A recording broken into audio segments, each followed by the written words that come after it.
Assalamualaikum warahmatullahi wabarakatuh. Selamat pagi. Sambil ngopi, saya mau sedikit sharing tentang gambaran video, sedikit video yang saya coba rekam, sekaligus untuk memberi gambaran tentang lintasan lokasi hilangnya rekan Yazid di Bukit Mongkrang. Banyak yang bilang cuma Mongkrang doang kok bisa hilang. Padahal itu kan gampang, padahal itu kan pendek, padahal itu kan jalurnya lebar. Jadi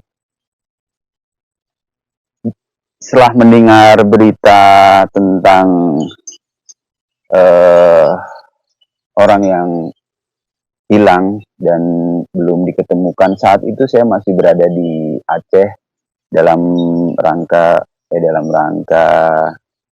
program pasca bencana banjir. Saya ikut dengan salah satu NGO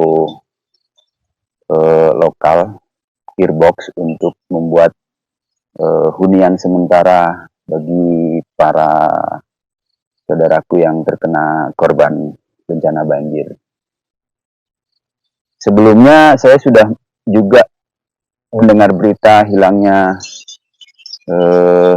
teman di Gunung Slamet yang alhamdulillah juga bisa ditemukan oleh saudara-saudara saya dari Wanadri dan gabungan dari beberapa rekan volunteer lokal. Nah, kebetulan saya usai dari program di Aceh, berita ini masih muncul dan subjek yang hilang di Gunung Mongkrang belum ditemukan. Dan saat itu juga sebetulnya kami sudah membuat satu grup untuk menganalisa bagaimana kejadian ini terjadi, bagaimana kasus ini terjadi, bagaimana kejadiannya itu sudah kita himpun, kita susun data-datanya, kita analisa, sudah kita bentang juga petanya, lalu kami membuat satu analisa-analisa yang akhirnya mengerucut menjadi search area atau area pencarian yang harus kita lakukan. Saat itu, saat saya datang, sebetulnya pencarian sudah dinyatakan ditutup. Beberapa hari pencarian, kemudian diperpanjang sehingga ditutup. Lalu kami berinisiatif untuk meminta izin ke pemangku kebijakan, dalam hal ini pihak Tahura, untuk bisa diizinkan kami mencari subjek. Setelah negosiasi dan kami pun diizinkan dengan berbagai syarat. Lalu pencariannya itu kami buat dengan sistem flying camp atau camp berpindah. Tujuannya adalah untuk mengefektivitaskan pencarian agar tidak bolak-balik, atau kalau saya nyeleneh suka ngomong pencarian one day trip. Jadi dari base camp mencari, lalu turun lagi ke base camp. Itu orang pertama atau hari pertama misalnya. Kemudian hari kedua mencari begitu lagi dengan orang yang berbeda di situ lagi. Hari ketiga di situ lagi, hari keempat dan berikutnya di situ lagi, sehingga bahasanya adalah mengubek-ubek areal situ-situ aja. Lalu kenapa kami memutuskan untuk pencarian ke arah yang lain? Karena setelah mengolah data dari berbagai sumber, salah satunya bagaimana kejadian ini terjadi, kronologisnya, siapa pelakunya, dan sejauh mana daya jelajahnya, dan lain-lain. Maka dari itu kita bisa menentukan search area atau area pencarian. Lalu setelah saya bergabung dengan tim di lapangan, itu saya menyusul dan berjalan sendiri untuk bergabung dengan teman-teman yang sudah berada di atas. Di atas tuh kalau kami biasa menyebutnya adalah harusnya itu menjadi camp OSC atau On Scan Commander. Nah, dalam hal ini biasanya kami itu dalam satu pencarian terstruktur. Terstruktur tuh membuat satu sistem yang kita organizer, di bawah biasanya kita sebut itu camp SMC atau pos SMC. Lalu di lapangan di atas untuk merilai atau untuk mengorganisir pencarian itu kita sebut namanya camp OSC atau On Scan Commander. Jadi orang yang mengendalikan di lapangan. Sedangkan tim pencari itu kita sebut dengan SRU atau Search and Rescue Unit. Dan waktu itu sempat saya posting tentang sistem ini, banyak bantahan, itu hanya pihak atau pihak yang berwenang yang boleh membuat organisasi itu. Jadi kalau yang tidak berwenang, bagaimana caranya kita bisa mencari kalau tidak terorganisir? Jadi pencarian tersebut bisa jadi berantakan. Nah, dasar-dasar itulah yang kami gunakan. Analisa data, membuat sistem pencarian, mengorganisir satu operasi SAR, sehingga pencarian tersebut efektif. Lalu hari pertama saya datang, saya berusaha untuk secepatnya bergabung dengan teman-teman yang sudah di atas. Lalu saya mencoba bertanya apa yang sudah mereka lakukan, dan kemudian melanjutkan apa yang harus kita lakukan. Melihat dari kejadian tersebut, ini terjadi di lokasi tersebut, TKP kalau bahasa kepolisiannya, kalau bahasa SAR-nya adalah MPP, Most Position Probable atau tempat kejadian perkara. Tempat kejadian perkaranya adalah di antara puncak dengan pos 3, itu batasnya. Lalu kenapa ini bisa terjadi, anak ini mau ngapain dan sebagainya, sehingga akan mengarah ke sana. Dan semua itu kita aplikasikan, kita tuangkan di dalam peta topografi untuk menganalisa kemana sih subjek berlari, kemana sih subjek akan mendapat kesulitan, sehingga kita bisa secepatnya mencari ke daerah tersebut. Dan ternyata memang daerah tersebut cukup sulit, medan lintasannya juga cukup terjal, hutannya juga ternyata cukup lebat. Dari yang dibayangkan, ya dari yang saya bayangkan, kalau melihat dari beberapa video-video di media sosial, ilalang, terbuka dan sebagainya, ternyata di luar prediksi, di luar bayangan, itu hutannya masih lebat dan lereng-lerengnya cukup curam. Nah, kita mencoba untuk mencari celah-celah kemungkinan-kemungkinan subjek ke arah mana.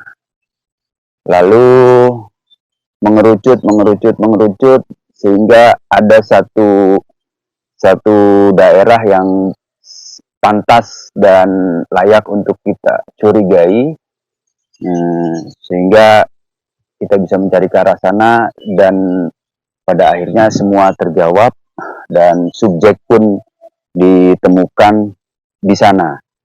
Jadi kami tidak pernah ngarang dan kami tidak pernah berhayal. Kami bukan dukun, kami bukan paranormal, kami juga bukan orang indigo.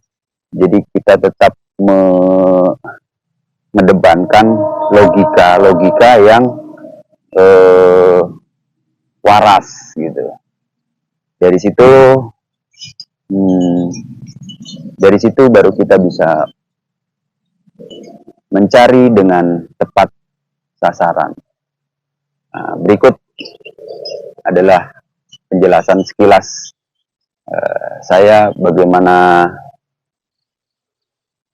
pencarian itu kami lakukan, dan nanti teman-teman atau saudara-saudara bisa menyaksikan sekilas tentang video yang kebetulan, kalau dibilang kebetulan karena kita kan semua mempunyai HP Android yang bisa merekam saat kita beraktivitas melakukan pencarian. Saksikan terus videonya agar tidak salah paham. Boyo.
Bayu sama ada Bang Sugi juga sama beberapa tim dari Surabaya.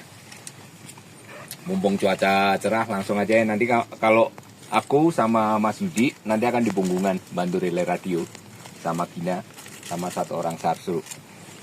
Oke, ada pertanyaan nggak?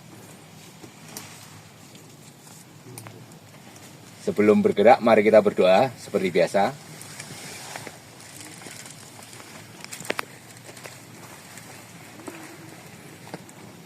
Berdoa mulai.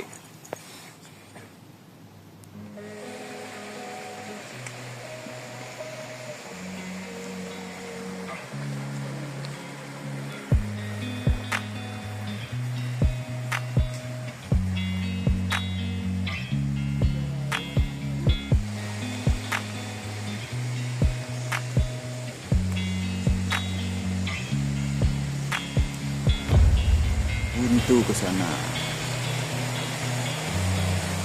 Aliran air. Kita mau potong ke sana.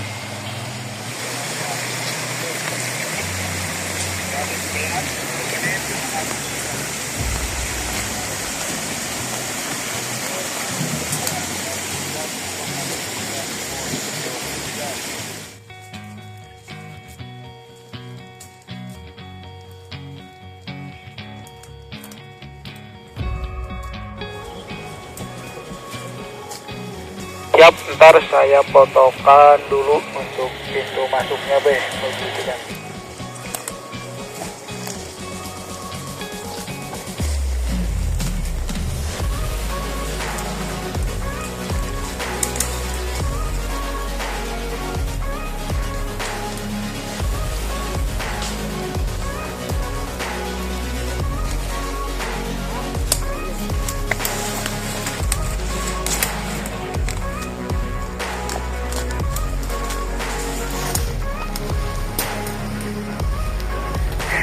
Hai. Dan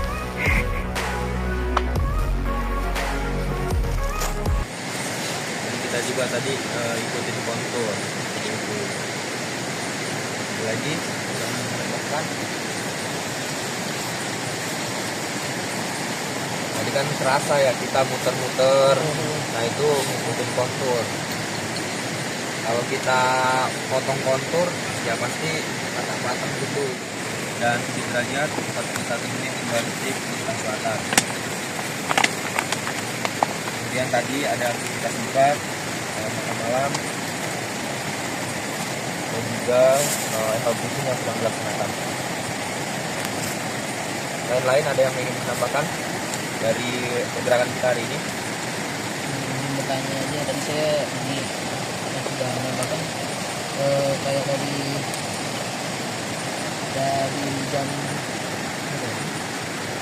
jam 12.45 tadi kan kita itu ada berjalan mengikuti sudut 270 derajat, setelah itu mengikuti 322 derajat. Apa kita tadi berjalan dengan sudut yang itu atau tidak? Tadi itu kita bergerak. Suasana bivak kita, tempat kita tadi malam.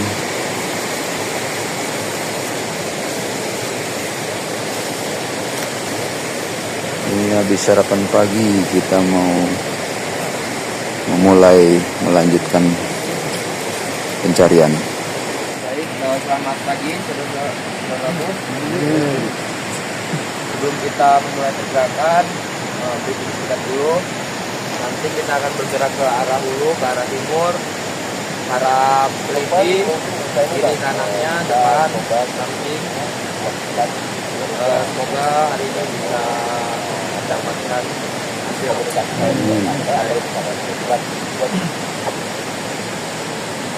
SRT udah semua makan bekal. Sebelum kita memulai pergerakan, mari kita berdoa semoga perjalanan kita dapat dilancarkan. Doa di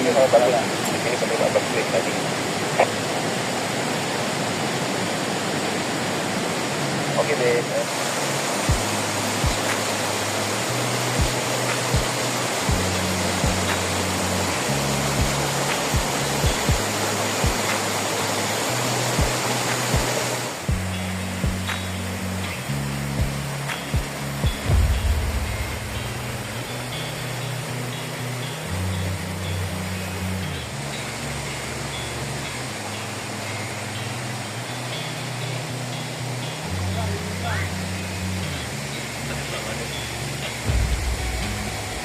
Ini suasana setelah menemukan. Jadi kita tidak perlu panik, walaupun panik menjaga kepanikan.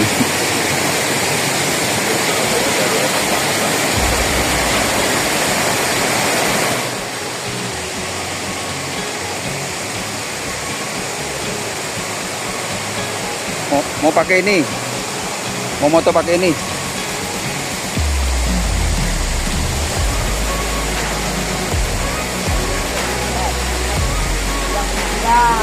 Ya, gembira.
Ya, Bu.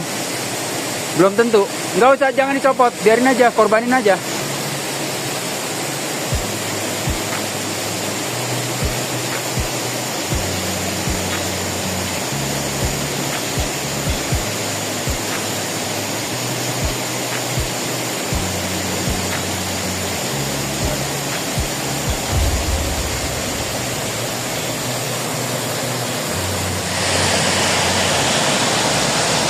Kita mencoba mencari jalur akses untuk evakuasi, tapi sepertinya sangat vertikal. Sepertinya sangat vertikal. Sementara itu air terjun lumayan tinggi. Mungkin sekitar ada 40 meteran itu.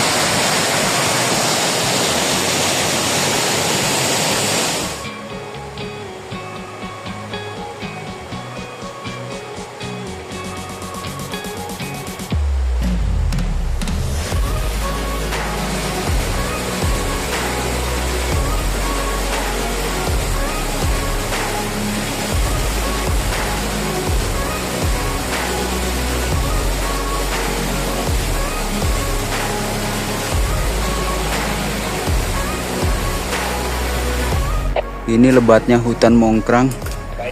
Mungkin subjek dari sana, dari atas, lalu turun sampai kejebak di bawah. Jadi kalau yang nanya pakai drone, nggak bisa kedetek om. Terlalu rimbun.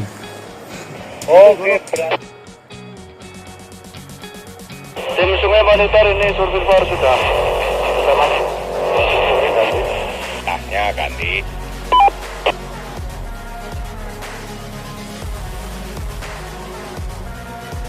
Oke.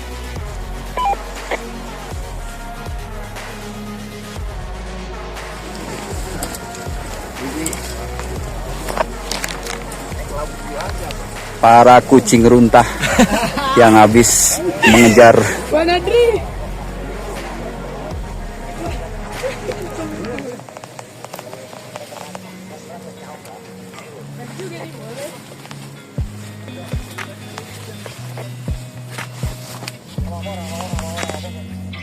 ini seperti biasa.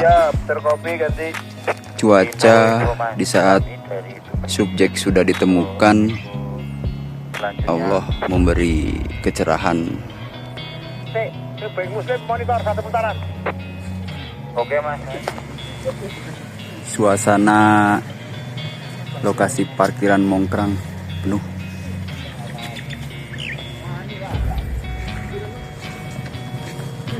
Cuaca cerah.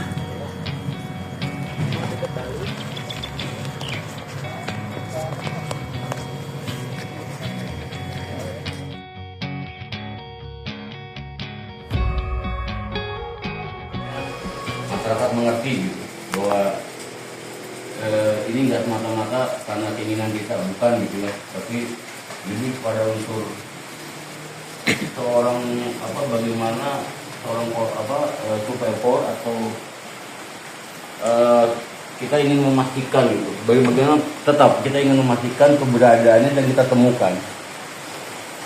Sebagai pelopor kegiatan ini merupakan tanggung jawab moral gitu. Saya juga berdasarkan itu sebetulnya tanggung jawab moral kita kepada pelopor kegiatan di alam bebas. Kita memperkenalkan kepada generasi ini, dan ketika itu terjadi suatu hal, itu menjadi tanggung jawab kita. Itu tanggung jawab kita. Adapun regulasi yang baru-baru ini muncul dan itu dipermasalahkan, itu nanti kita pelajari saja. Kita pelajari saja seperti apa. Mungkin nanti secara organisasi ada pendekatan untuk hal itu gitu. Bagaimana sih menyikapi ketika kondisinya sudah seperti yang di Mongkrang atau di Gunung Slamet. 45 menit pada pukul 8.54 tim kami mencium aroma tidak sedap. Kemudian dicurigai tidak jauh dari titik kami itu sekitar 5 meter survivor ditemukan di bawah tumpukan pohon pisang di tengah sungai, tersangkut di tengah-tengah pohon. Itu titik koordinat survivor di 7 derajat 41 menit 0 detik lintang selatan, 111 derajat 10 menit 30 detik bujur timur. Kemudian dari itu Masuki memerintahkan untuk membuka jalur evakuasi, tapi jalur yang kami buka itu terjal, dan akhirnya kami memutuskan tidak jadi membuka jalur evakuasi. Dari situ kami menuju turun lagi ke titik pipa untuk melakukan packing, training camp, dan makan siang.